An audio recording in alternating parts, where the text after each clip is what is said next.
Hello, and welcome back to Project Rejectus. Today, we will be going over the caves of Glaculi, where truly odd creatures reside. Starting on Sepsi, some Maslata traveled into the caves, but with a limited amount of resources, they could only grow by the cave's entrance, becoming much smaller. Their descendants, the Antsko, grew in small patches, being smaller versions of their ancestors to survive in this new environment. But they weren't the only plants to make this journey into the caves. The parties made the same journey. By surviving in small water sources in the cave, they could survive near the cave's entrance. Their descendants, the Tetid, were extremely small, fast reproducing plants that made the most of what little they had in the caves, but where there is plants, animals are sure to follow.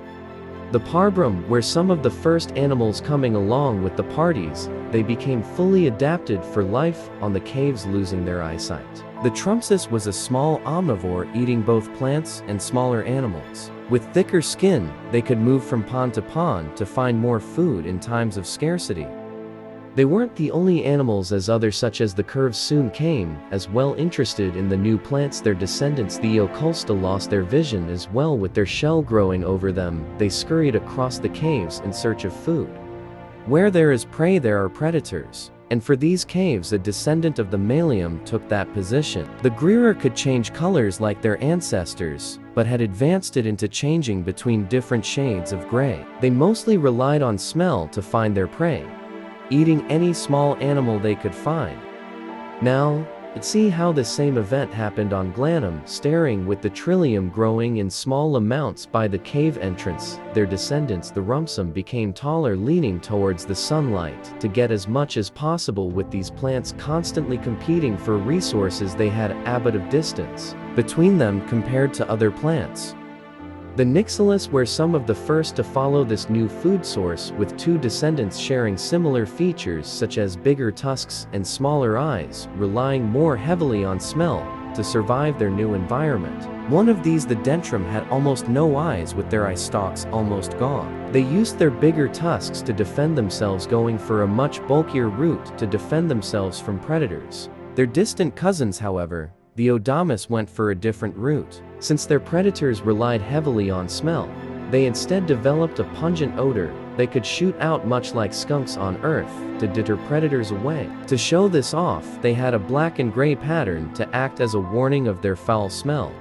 A descendant of the Vermis came down from the trees, following these new animals into the caves, where they fully specialized for the new environment, being some of the only creatures to spend their entire lives in caves. Their descendants, the Habtrum, had lost their eyesight and instead put it all into their smell by extending their nostrils out to detect prey. They had turned their front prairie of limbs into a set of mandibles to help kill their prey. With most of their hair gone, they had a light pink color in response to the lack of sunlight.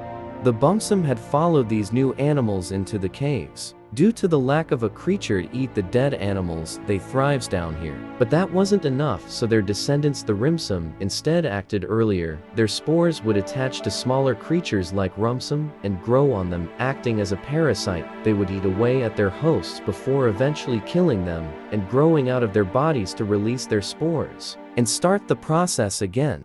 Now onto our last continent, Crescentia. And just like the others, we start with a plant. A descendant of the Cherba had adapted to living by the cave's entrance. Growing much shorter, they were now more like moss than grass. The Grarum lived in small colonies close by each other. And you know how this process goes. New plants, new animals to follow, making up almost all the animals in Crescentia's caves. The Verima took to this new environment, quickly dominating this ecosystem. One of their descendants, the Yelrum, had replaced their bad eyesight with better hearing, developing 3 ears on the back of their heads. This eventually became a type of echolocation they used to detect predators. Their main way of escaping, however, was just to slip between the cracks and run. Another one of these descendants, the Spicmax, was a small herbivore that was almost completely blind. Using their many quills as their main protection, they spent most of their lives around the plants in the cave. They lost most of their color since camouflage wasn't as important anymore.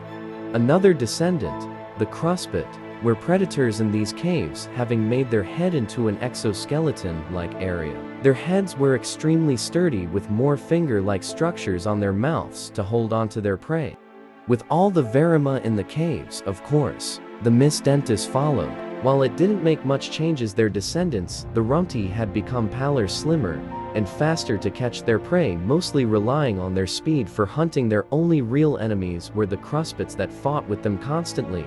And that concludes today's episode. Thank you for watching till the end. If you want to help out with the project, just look in the comments or description to join the Discord. I'm really trying to improve the quality as of now, but goodbye for now. I'll see you all next week.